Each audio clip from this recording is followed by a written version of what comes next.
तो इस मुल्क का मिजाज और डीएनए सेकुलर है, तो सेकुलरिज्म पार्टियां भी क्या सेकुलर होके इलेक्शन लड़ेंगी? एमआईएम सेकंड पोजीशन पे है और 1,24,000 25,000 वोट एमआईएम का है और 1,15,000 16,000 वोट जो है वो सपा का है। साउथ इंडिया का वोटर कम्युनल पॉलिटिक्स को पसंद नहीं करता। यानी वज़ीर आज़म जैसी अहम तरीन शख्सियत, वज़ीर दाखिला जैसी शख्सियत, बीजेपी के प्रेसिडेंट, ये तीन ही आदमी वहाँ, और उन्होंने इतना हाईली हेटफुल कैंपेन चलाया है कि अगर इलेक्शन कमीशन फेयर हो या तो इन लोगों के ऊपर मुकदमे हो जाने चाहिए, इतना हेटफुल है। मथुरा की मस्जिद को लेके अभी वो बाबरी मस्जिद की जगह पर राम मंदिर का इनॉग्रेशन भी करेंगे जनवरी 2024 में। यह है कि खुद बीजेपी के अंदर अगर इक़्तिदार की रस्साकशी शुरू हो सकती है, इसका भी खदशा है जो योगी कोशिश कर रहे हैं कि उसके लिए उन्होंने 17 मेयर चुनवाए मैनिपुलेट करके। वो 1990 के बाद से अब तक हिंदू मुस्लिम के एग्रेशन पर ही लड़ते रहे, वही उनका मिजाज है। तो उन लोगों को तो उनकी तो चबड़ी मोटी है, तो मजाक तो बहुत ज़माने से लोग उड़ाते हैं और भारत के बाहर भी मजाक उड़ाया जाता है हमारे एंकर्स का। जिस तरह इलेक्शन में एक माहौल बनाया गया, कर्नाटक को लेकर के ख़ास जो है तरह की खबरें दिखाई गई और एक बजरंगबली और बजरंग दल इस तरीके की भी जो है चीज़ें सामने आई, कर्नाटक फिल्म सामने आई। तस्लीम रहमानी साहब मेरे साथ इस वक्त मौजूद हैं इस पूरे मामले पर बात करने के लिए। तस्लीम रहमानी साहब, अभी जिस तरह ये आज रिज़ल्ट आया है इलेक्शन का, किस तरह देख रहे हैं आप इसको? कांग्रेस की देखिए, मेरे नुक्ते नज़र से बहुत वाज़ेह इलेक्शन था, एलानिया हिंदुत्व वर्सेस सेकुलरिज्म, और बहुत एक लंबे अरसे के बाद Hindutva versus secularism clear cut election हुआ है। मैं समझता हूँ इससे पहले Hindutva versus soft Hindutva election लड़े गए हैं। तो मैंने पहले भी हमेशा कहा है कि हिंदुत्व वर्सेस सॉफ्ट हिंदुत्व अगर इलेक्शन होगा तो उसमें तो हिंदुत्व ही जीतेगा, लेकिन हिंदुत्व वर्सेस सेकुलरिज्म अगर हो तो इस मुल्क का मिजाज और डीएनए सेकुलर है, तो सेकुलरिज्म जीतेगा। तो बहुत लंबे अरसे के बाद खुल्लम खुल्ला सेकुलरिज्म और हिंदुत्व के दरमियान एक इंतखाब हुआ और सेकुलरिज्म उसमें बहुत अच्छे मार्जिन के साथ जीत गया। ये मैसेज है कर्नाटक के इलेक्शन रिज़ल्ट का। जिस तरीके से भारत जोड़ो यात्रा की शुरुआत की वहाँ से राहुल गांधी जी ने, और कहा कि मतलब नफ़रत के बाज़ार में एक मोहब्बत की दुकान खोल रहे हैं, तो आज पूरा दिन यही चल रहा है कि नफ़रत के बाज़ार में मोहब्बत की दुकान खुली और नफ़रत का बाज़ार बंद हुआ। क्या लग रहा है आपको कि 2024 में ये पूरा बाज़ार बंद होगा, कांग्रेस कामयाब हो पाएगी? 2024 भी इसी के ऊपर डिपेंड करेगा कि कांग्रेस का अकेले तो क्लेम नहीं है, अभी तो बहुत सारी और पॉलिटिकल पार्टीज़ हैं। कर्नाटक तो एक अकेला स्टेट है, वहाँ पर कांग्रेस वर्सेस बीजेपी ही मुकाबला होता है, कुछ सीटों पे जेडीएस का मुकाबला भी होता है। लेकिन और रियासतों को देखें तो पूरे मुल्क में तो बहुत सारी पॉलिटिकल पार्टीज़ हैं ना, 32 पॉलिटिकल पार्टीज़ हैं जो मेन स्ट्रीम पॉलिटिकल पार्टीज़ हैं जो पार्लियामेंट में रिप्रेजेंट करती हैं। तो वो सारी पार्टीज़ भी अलग अलग लड़ेंगी। बिहार की पार्टियां हैं, यूपी की पार्टियां हैं, बंगाल की पार्टियां हैं, उड़ीसा की पार्टियां हैं, तमिलनाडु की पार्टियां हैं, केरल की पार्टियां हैं, लेफ़्ट की पार्टियां हैं। तो ये सारी पार्टियां भी क्या सेकुलर होके इलेक्शन लड़ेंगी या सॉफ्ट हिंदुत्व के लिए लड़ेंगी, ये इस पर डिपेंड करता है। अगर सॉफ्ट हिंदुत्व के लिए वो पार्टियां लड़ना चाहती हैं फिर तो कोई फ़र्क नहीं पड़ेगा, लेकिन अगर कांग्रेस ने कर्नाटक में जो रुख लिया है, यही रुख तमाम पार्टियां भी इख्तियार करती हैं हिंदुत्व के ख़िलाफ़, तो फिर कोई वजह नहीं है कि बीजेपी को बहुत ज़बरदस्त शिकस्त 2024 के इलेक्शन में ना हो। आप एक एक वोट के ऊपर जो है बहुत बारीकी से नज़र रखते हैं, चाहे वो किसी भी स्टेट का इलेक्शन हो। अब जैसे अगर अभी मेरठ की बात हुई थी कि कितने इलेक्शन वहाँ वोट से जो है बीजेपी जीती है, जो जैसे एमआईएम की बात करते हैं हम या सपा बसपा की बात करते हैं, तो इससे कितना जो है नुकसान दूसरी पार्टियों को होता है आपस में? देखिए, अब यूपी में जो इलेक्शन था ये तो अर्बन लोकल बॉडीज़ का था ना, शहरी बॉडीज़ का था। तो इसमें तो कोई कम्बिनेशन, कोई अलायंस, कोई इत्तेहाद नहीं था, कोई गठबंधन नहीं था। तो सारी पॉलिटिकल पार्टीज बिल्कुल अलग अलग अपने अपने वोट को हासिल करने की कोशिश करती रही हैं, और मेरा ख्याल है कि ये ट्रेंड लोकसभा इलेक्शन में नहीं हो सकता। तो अभी जो बीजेपी जीती है, 17 मेयर के इलेक्शन हुए हैं, तो पहली चीज़ तो ये कि बीजेपी ने बहुत सारे लोगों को, बीजेपी एडमिनिस्ट्रेशन ने वोट नहीं डालने दिया। मेरा ख्याल है ये पहला इलेक्शन है कि जहाँ जो पोलिंग है 30% से लेके 48% तक हुआ है अक्सर सीट्स पे। सिर्फ एक सीट है सहारनपुर की जहाँ 54% पोलिंग हुआ है और किसी सीट पे नहीं हुआ, 50% को क्रॉस ही नहीं किया किसी सीट पे भी। पुलिस ने भी रोका और बहुत सारी सख्तियाँ की गई जिसकी वजह से पोलिंग परसेंटेज बहुत डाउन हुआ। और उसमें भी आप गौर से अगर उसको देखें तो मैनिपुलेशन भी बहुत हुए हैं और वोट डिस्ट्रीब्यूशन भी बहुत हुआ है। मसलन अगर आप मुरादाबाद की सीट को देखें तो कुल 6000 वोट से मुरादाबाद की सीट बीजेपी ने जीती है और वहाँ कांग्रेस दूसरे नंबर पे है। और कांग्रेस और बीएसपी और समाजवादी पार्टी का वोट अगर कंबाइन कर लें तो बीजेपी के वोट से कहीं ज़्यादा वोट है, यानी 50% वोट भी नहीं लिए। इसी तरह सहारनपुर को अगर आप देख लें तो सहारनपुर का जो वोट है तो बीएसपी के कैंडिडेट वहाँ बहुत आराम से जीत रहे थे। शो भी टेलीविज़न पे भी दिखाया जा रहा था, यानी लास्ट मोमेंट पे वो 3-4 हज़ार वोट से वो भी हार गए। और उसमें भी आप देखें तो कांग्रेस और सपा का वोट और मजलिस का वोट बहुत ज़्यादा, अगर इसे कंबाइन कर लें तो बहुत ज़्यादा हो जाता है बीजेपी के वोट से। लाइकवाइज मेरठ की सीट पे एमआईएम सेकंड पोजीशन पे है और 1,24,000-25,000 वोट एमआईएम का है और 1,15,000-16,000 वोट जो है वो सपा का है और 235 जो है वो इनका है। तो अगर आप वोट को एमआईएम और सपा का वोट जोड़ दें तो बीजेपी के वोट से कहीं ज़्यादा है। तो बीजेपी इसको अगर खुश होकर दिखाना चाहती है तो 3 सीट का तो मैंने आपको यही ज़बानी आंकड़ा दे दिया, मैं सब सीट का दे सकता हूँ। तो अपने दम पे इतने वोट पे बीजेपी 3-4 ही मेयर के इलेक्शन जीत रही थी। मसलन इलाहाबाद का, गोरखपुर का ये जीत रही थी, लखनऊ भी नहीं जीत रही थी। तो ये 3-4 एक सीटें जीत रही थी सिर्फ बीजेपी, लेकिन मैनिपुलेट करके 17 की 17 जीत गई है।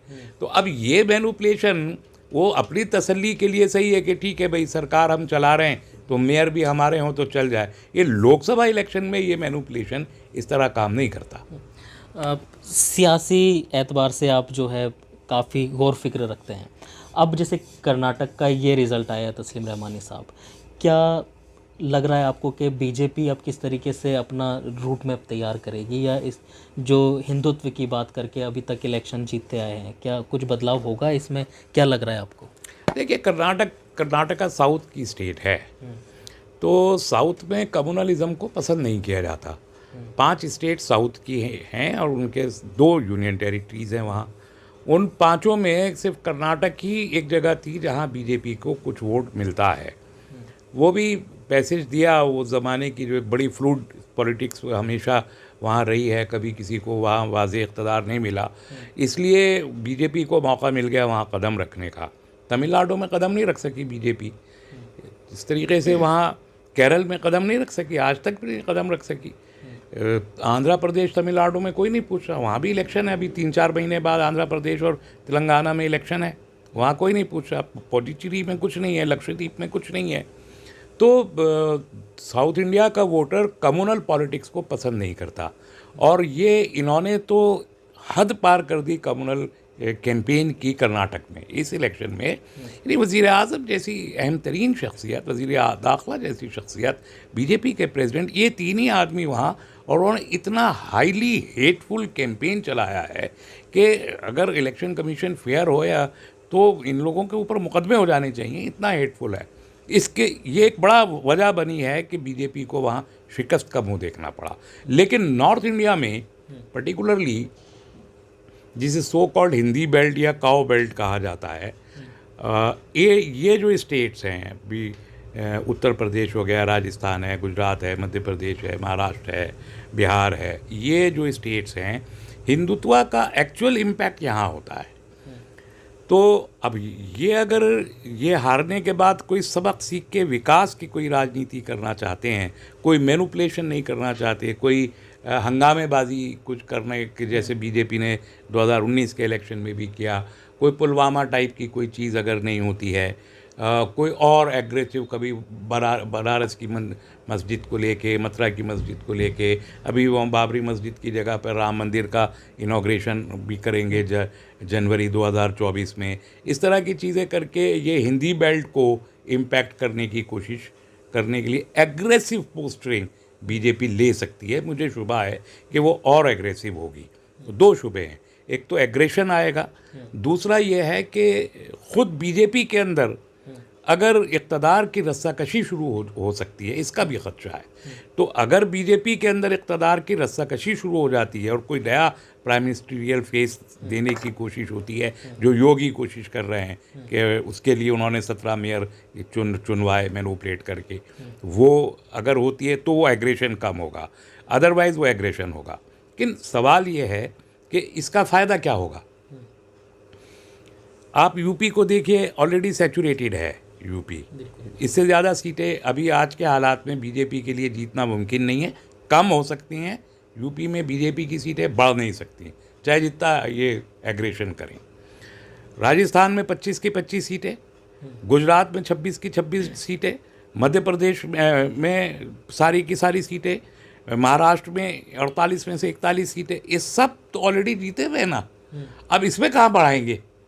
जो मैक्सिमम नंबर ऑफ सीट हो सकता है वो काउ बेल्ट से बीजेपी ऑलरेडी ले चुकी है। अब अगर ये ओवर एग्रेशन शो करते हैं तो सीट थोड़ी बढ़ेगी, नुकसान होगा। अभी बिहार में सीटें कम हो रही हैं फॉर श्योर। अब एनडीए में नीतीश कुमार नहीं है, जब एनडीए के साथ मिलके लड़े थे तब 17 सीटें जीती थी बीजेपी ने। अब तो अकेले लड़ना पड़ेगा, कोई ऐसा बड़ा पोटेंशियल साथी नहीं है बिहार में बीजेपी के पास कि वो उनको सीटें जितवा दे। उनकी सीटें वहाँ यकीनी तौर पर कम होंगी, चाहे जितना बड़ा हिंदुत्व कैंपेन लॉन्च करें।